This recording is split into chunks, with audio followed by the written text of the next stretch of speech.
მოგესალმებით, აი ძვირფასებო, ეხლა მე თქვენ გაჩვენებთ ჩემს ვარცხნილობას. რაში გაინტერესებთ, მაგრამ მაინც. უბრალოდ კარგი ექსპერიმენტია. ნახეთ, აი ამ ვარცხნილობაზე ბევრი ადამიანი და მიხვდებიან თვითონაც ვინ არიან ისინი შემდეგ მეუბნებიან, რომ არ გიხდება, მოკლედ გიხდება, თმა შესაჭრელი გაქვს და ასე შემდეგ. მოკლედ, არ ვიცი ეხლა, ნახე, მე ამ შემთხვევაში, აი როგორ ცხოვრობ ხოლმე საერთოდ. ეხლა მე მივდივარ, თმები უნდა შევიჭრა და ისე როგორც მეუბნებიან.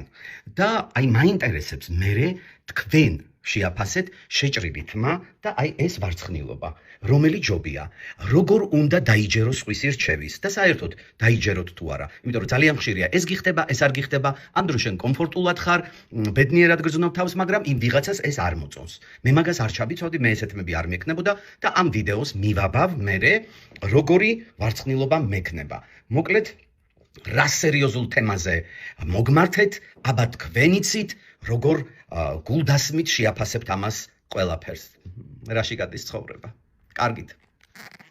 დაგიბრუნდებით მალე თმა შეჭრილი. აი მოვედი, ვიკრიჭავ, ეს არის ჩემი ელგა.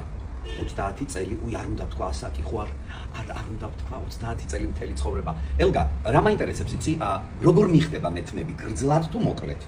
Ты такой симпатичный. И длинный волос, и короткий, все как хочешь. ხო, მაგრამ უფრო გრძელი მიხდება, ხო? კარგი.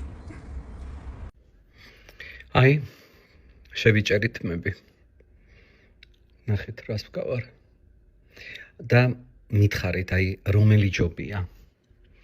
რომელი ჯობია, ის, რომელიც მქონდა თუ ეს. დამიწერეთ ორი სიტყვა. ესეთ რაღაცებს რო წერენ ხოლმე სულ წუხდები. და მე არ ვწერ ხოლმე ეს გიხდება, ის გიხდება, თქო და ეხლა დამიდგა ეს ჟამი, რომ მე ვითხოვ. თუ დამიწერთ, თუ არა და გაიხარეთ, რას დავეცე.